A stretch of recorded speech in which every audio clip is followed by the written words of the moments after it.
Okay, pissed off. In the middle of recording all of this, my camera shut. I ran out of space. My card holds little to no gigabytes on it. But so now I got to do this whole video again for the third time. Fuck it. Oh well, it is what it is. Okay, so The Last of Us just released their third episode to the second season on Sunday.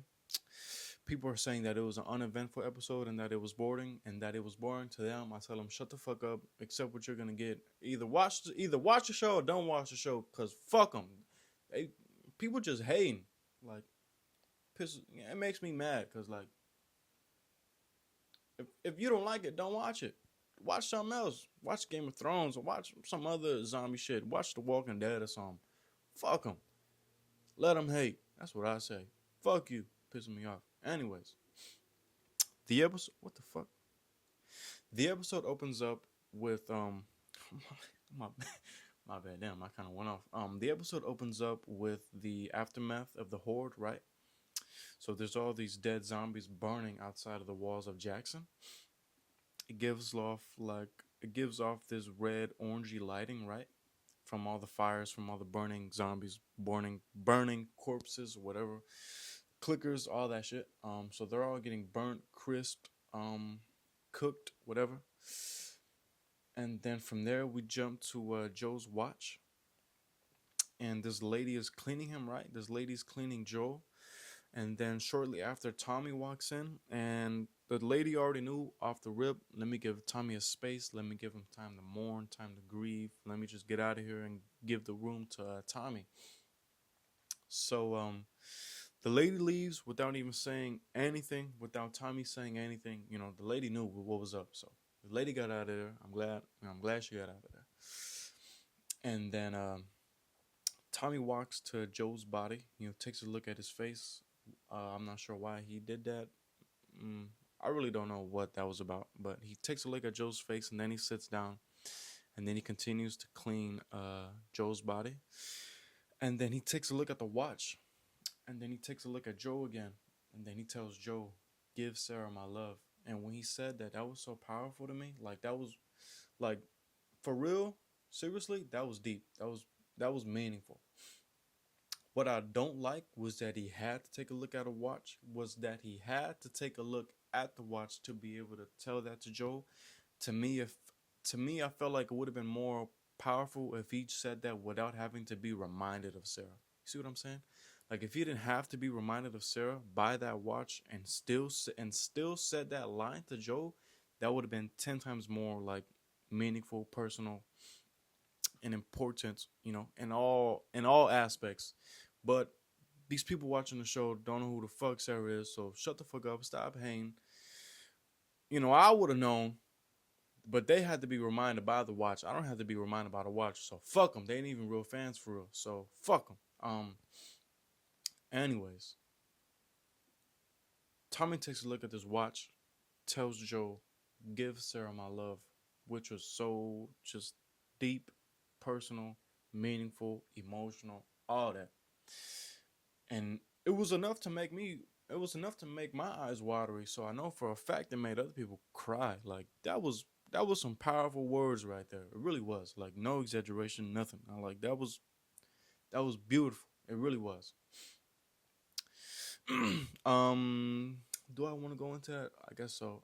So also in this room, right? The lighting is very orangey, right? In all these shots that I have right here, the lighting is very orangey. Obviously from the fire that's burning literally on the walls, right? Or maybe that building is still on fire, because the building got caught on fire in the last episode. So maybe that building is still. Maybe they're just letting it burn down. I don't know if they have fire extinguishers. They have everything else, but maybe they don't have fire extinguishers. Maybe that was a reach. Maybe that was something that how the fuck do you make a fire extinguisher in a zombie apocalypse? There might be a way. I don't know, right? But anyways, the lighting in this room is orange. Clear as day. You can see it. It's very orange. And then, so this was when Tommy went to go see Joe. But whenever Ellie goes to see Joe, which is now at his grave, that lighting is somewhat orangey ish. It's kind of a stretch to even say that, but I've heard it and I can acknowledge it and I can sort of see the vision of what that guy was talking about. It is a bit orangey, but it's not as orangey. But I'm pretty sure there is some resemblance that you can make. Something powerful to connect it to. Like I just did just now. When Tommy went to go visit Joel, it was orangey, and now Ellie's going to visit Joel, and it still has that orange hint hue to it, but it's not as powerful as it was. But when Tommy went to go see Joel, it was the aftermath of an attack, of a war, of Joel's death, Joel's murder, really, his execution, really.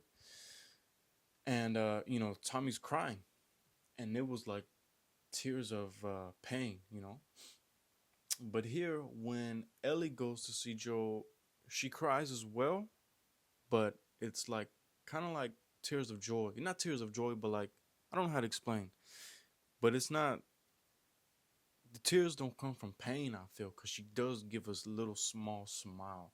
So the tears come from a place of like healing. I can only assume, right?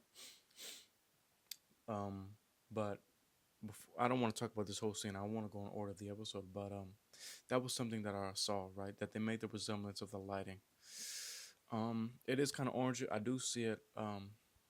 But let me move on. Let me go in sequence with the episode in chronological order, I guess. Anyways, so after that scene with Tommy and Joe, we cut to Ellie in the doctor's office. She's getting evaluated by this doctor. The doctor kind of reminds me of Bill. It might be a stretch. It is a stretch, but that's just who I see when I see this character right here. Skinny, tall, white man with a beard, old, so kind of reminded me of Bill.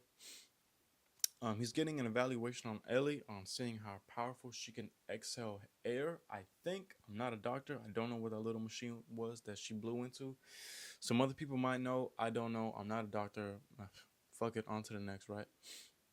The doctor tells her you're good to go, but you gotta see somebody else. That's someone else that she has to see is Gail, which is Joe's therapist.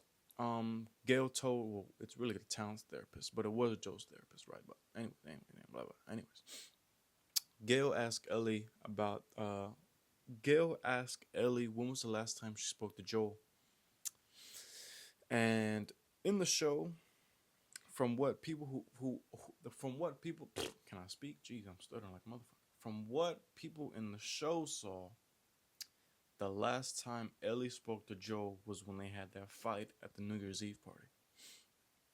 But from the game, the last time that they actually spoke was that same night, but it was deeper in the night. Whenever Ellie goes back to see Joel, Joel's still on the porch, and Joe's drinking coffee, which is another nod to later on in the grave scene. But they speak. They kind of like mend their wounds, and Ellie tells Joel, "I don't think I can ever forgive you for that, but I'd like to, or I want to try." I hope I'm not wrong. That's literally off the dome. That just speaks to the fan that I am. Um, that's off the dome. Um, fuck. I hope that wasn't too loud, and I just kind of like spiked my mic. Hope I didn't break it. Anyways, fuck. Where was I? Yeah. Gail asked Ellie. Gail asked Ellie when was the last time you spoke to Joe, and Ellie lies. Clearly she's clearly just bluffing, talking out of her ass. Gail knew it right then and there. She's not a good liar at all, but intentionally, non-intentionally, purposefully, non-purposefully, written down that way or not written down that way. I don't know, but she's clearly lying. She's clearly like just bullshitting. She's clearly lying. But that was a lie. Gail knew it was a lie.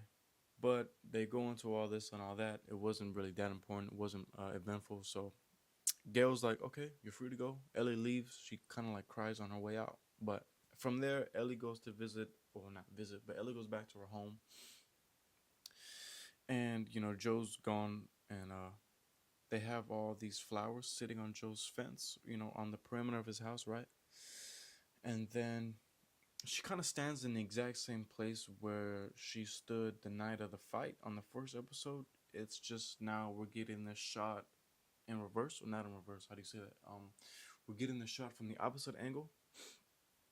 Because on the day of the fight, we got a shot from the porch. Now we're getting a shot from the opposite side of the porch, which is the other side of the street. But I think Ellie's standing in the exact same place that she stood on the first episode whenever she walked right past Joe, or whenever she stood for a minute, looked at Joe madly, and just walked right past him to her room in the garage, right? Could be wrong, could be stretched, might not be a stretch, or whatever. I might add it in. I might add that bit in when I edit this together. But she stands right there. Something that I noticed that I haven't seen nobody talk about is this pink tree, and then the green tree, of course, right? On the left side is the pink tree. On the right side is the green tree. On the left side, the pink tree sits in front of Joe's house.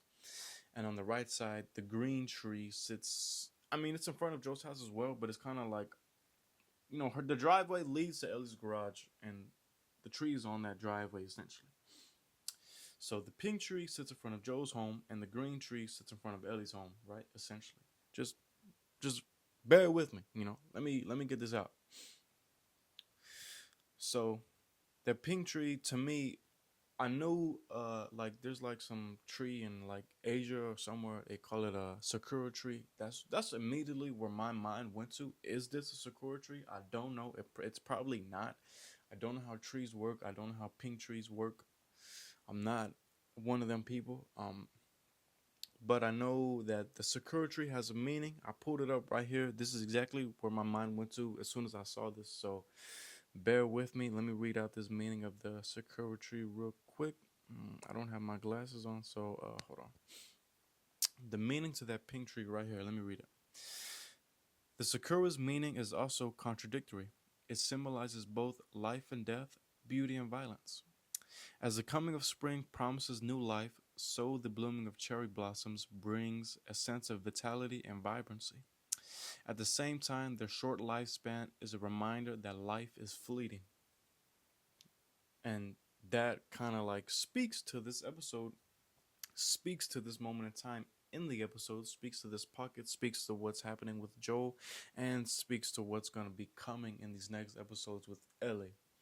Life and death, and that short lifespan, and reminder that life is fleeting, and they live in a zombie apocalypse world, so literally life is fleeting. Almost any day they can die. Any day they step outside those walls, they can die. Even without stepping outside the walls, with the horde attacking Jackson, life is fleeting, and life and death. Joe just got killed. And beauty and violence is, of course, Ellie. I guess you can call her beautiful. I guess some people can. A lot of people think she looks weird. To each their own. I'm not gonna get into all that. But the violence part, she's gonna go on a rampage. She's gonna go straight to Seattle and just kill everybody that was in that room, especially Manny. Fuck Manny. I'm gonna say that right now. Fuck him. Oh damn, I keep doing that. Fuck Manny. Really, it really is. Fuck Manny. Who the fuck do you think you are talking over Joe's dead body like that? Like, I want to see Manny get murked. But I think Tommy kills Manny from the game, right? But anyways, that's where my mind went. Also, something else. I do have to go back and get those screenshots for that part of the episode now. But outside, whenever we get all these shots from the outside, well, maybe not even outside, but all these. Well, why is it so zoomed in? Oh, there we go. Whenever we get all these shots of like the outside, or I keep saying outside. Whenever we get shots of the outside, let me say that, it looks so like good. Like the lighting is just so beautiful. And even the shots, or specifically to the shots of outside Joe's house. I mean, look at all these colors: pink, green everywhere, flowers everywhere, right? But whenever Ellie enters Joe's home, it's all brown and kind of dark, which I think is a symbolism right there in itself. Because Joe just got killed, and the inside of his home is, well, he didn't die inside. Oh, whatever. Just bear with me. The inside of Joe's home is all brown and dark, and like kind of like I want to get out of there. There is light coming from the windows from the sun, but it's not like the same. Like, it's night and day. This shot right here looks nice. It's very colorful, very opening, very like I want to go outside. And then we cut to the inside of Joe's home, and it's all dark brown, kind of like it's kind of dim. Like it just gives you that vibe that you don't want to be in there. So that was something that I noticed. So I've probably been talking on this for a long time. So let me go on to the next. In that home, Dina tells Ellie about everything that she knows more than what she told her in the first place. From there, they go straight to Tommy. Tells Tommy, "Let's ride out on him and go find him and kill him." Tommy's like, "We got to speak about this with Maria." Blah blah blah. But in this scene, it might be a stretch. It might not be a stretch. I don't think it's a stretch because I'm pretty sure I'm right. Because later on in the episode, she does it again, or something that nods to this happens again. But right here, don't call me weird, please. But if you look at Dina's belly area, it looks like her shirt's riding up, like it doesn't fit her, which almost completely certain it is a nod to her being pregnant because she is pregnant in the game, at least. I don't know if they're gonna follow that same storyline, but I'm pretty sure they are because later on in the episode she throws up. But you can clearly see that her shirt is riding up. And it's like when I watched this live on my initial first watch, I'm thinking to myself, this shirt doesn't fit her. I feel like they're subtly putting it into our face. The shirt's not fitting her, which obviously her belly's getting bigger, right? If she's pregnant. So I hope they follow that same storyline. I'm pretty sure they will. But that was that. That was what I noticed, right? And then from there, we get these scars. We get the introduction of the scars. We don't know who they are just yet, but you know they got the scars on. We know who they are. The real, true OGs know who they are. But Seraphites, scars, whatever, same thing. And then from there, we cut to Jesse training Ellie on a bag, punching bag, or what are they called? Is that what they called? I'm pretty sure that's what they're called. But Jesse's training Ellie on some boxing, right? Trying to get her strength back or whatever. Which is an exact nod to what I was saying in my previous videos with Abby. So my opinion on this, if Jackson, which is just a regular town, people trying to survive, if even in here, there's somebody is, you know, they got punching bags, they got gloves. Maybe Jesse knows how to fight, maybe he doesn't. Oh, excuse me, my bad. But if Jesse's teaching Ellie how to box in a place where they're not a militia, I can only imagine what Abby's being taught where it is a militia. So I'm pretty sure it's gonna be some night and day. Ellie's being learned how to box. Probably Abby's getting taught how to Krav Maga and kill somebody. So we'll see. Straight from there, we get to this council. The council was pretty. It was eventful. Um, if I remember correctly, there's this one person just yapping about crops. Like, shut the fuck up and sit down, which is basically what Maria tells him to do. From there, we cut to a woman talking about Joe wasn't the only one who got killed. Everybody, you know, a lot of people took losses. And then from there, we cut to a Native American who's also yapping, talking about let's give him mercy and blah, blah, blah. And then Seth, being the Chad that he is, shuts all that down, tells Maria, no. Maria tells him to sit down. He's like, no, I ain't finna sit down. What are y'all talking about? Y'all are all some cats. I don't know if I can say that word, but y'all are all some scary sons of, you know, right there. Really stood his base right here. And then we finally cut to Ellie. Ellie gives off some whole speech, right? She's basically lying. She wants this whole thing to be about justice. It's not about justice. It's about her. She wants to get her revenge back. So, but in this speech that she gives, she says that she doesn't normally write anything down, which is a lie because she journals almost everything down. But that was a lie right there. That was something that I picked up. And then, you know, obviously the council vote no. They're not going to send 16 of the best men to go hunt for Abby's killer. I don't know why it has to be 16. 16 to me is overdoing it. Really, it can only be 6. And really with that, it's just going to be 3. I say 6, but really it's 3. And let me tell you why. Ellie, Dina, Tommy. That's 3 right there. All they got to do is match with another. All they got to do is match with another 3 that can ride out.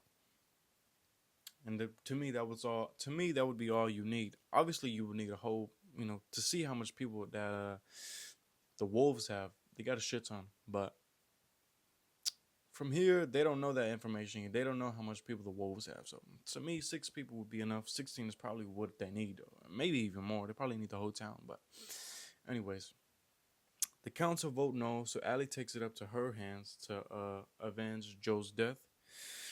So we see her in her garage with nothing but weapons. There's no medical supplies. There's no food. There's none of that. She just has guns, ammo, rope, knives. You know, just that. Just combat uh, weaponry, and that's it. She doesn't have nothing else to help her survive on this journey that she's gonna go on to Seattle. Until Dina comes in. Dina tells her, "You need more than just weapons, or you're gonna die." She brings out a map. She tells her exactly which route they're gonna go on, exactly what to bring and what not to bring, and that she has to change their Converse to boots. So, if it wasn't for Dina, Ellie probably would have died. But Dina comes in. Ellie's the. Did my computer just turn off? Wow, now I gotta go straight off top. Damn, that's some more bush. um, anyways, if I can remember correctly, fuck.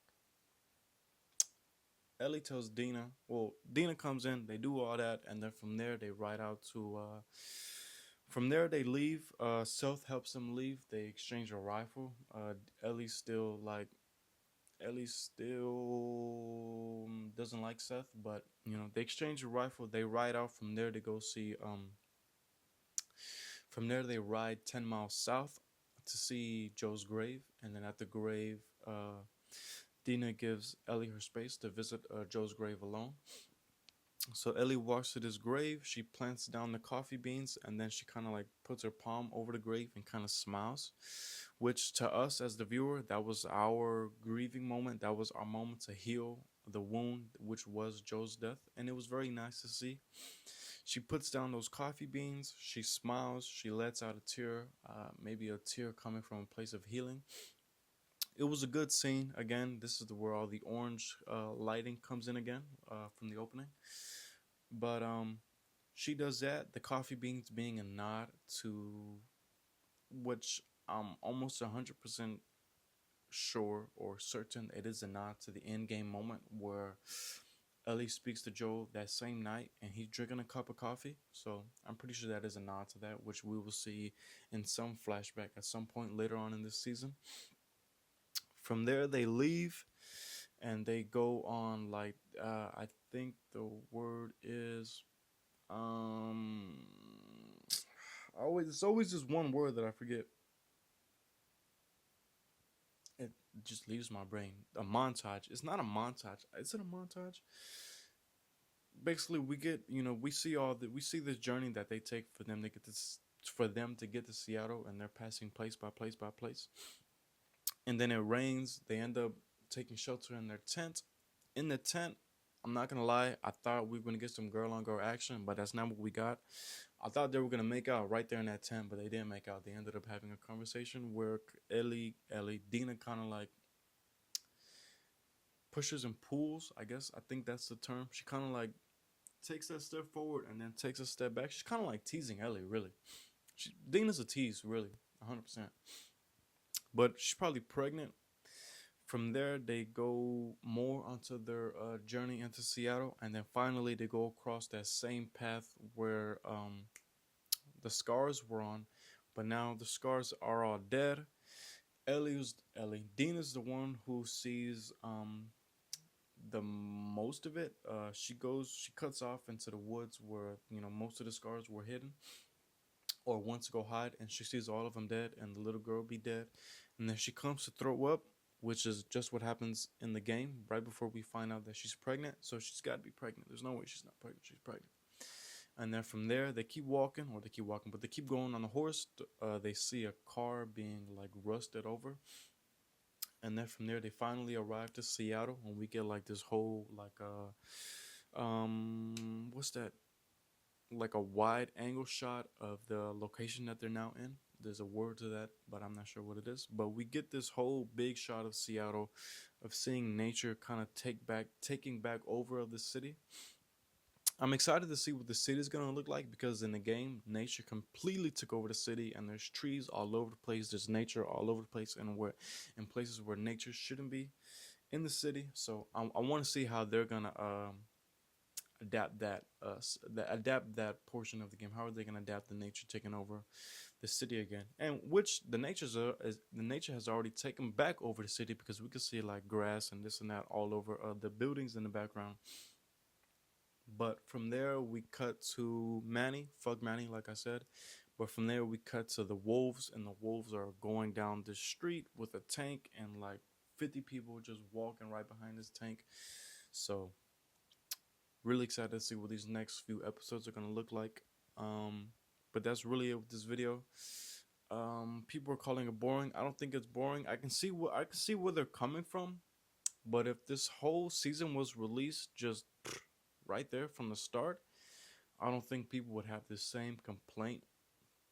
This moment in time was kind of needed, but since it's being broken down episode by episode, week by week, that's why people are complaining about this being an uneventful and boring episode. But episode one was eventful. Episode two was chaotic and crazy, and episode three it was chill and calm, which is what we needed because 4, 5, 6, and 7, I'm pretty sure are gonna be crazy, eventful, chaotic, and just action episodes. So this episode was needed. This pause and pocket in time was needed. But that was the episode. The next episode is going to be released on Sunday again. And in the trailer to that episode, we see Dina using the listening mode. I'm like, I can't. She literally did shit in the first episode, and I didn't even pick it up. And I'm like, damn, she did it in front of my face, and I didn't even notice. Like, damn. But in the trailer to that episode, she's like listening, and she's counting the clickers out one by one. And immediately my brain goes to, wow, she's doing the listening mode from the game. That's so player. But damn, I'm mad that I didn't pick up on it because she did it in front of my face on the first episode, and I'm like, wow, it took for this trailer to come out for me to even notice that. But the nod to that, to the listening mode from the game, is crazy. She's counting the clickers one by one. She counted 5 and it's a horde. So her hearing attributes, she needs to take more pills because in the game you take pills and by those pills your listening mode grows. But wow. That's the video. Thank you for watching.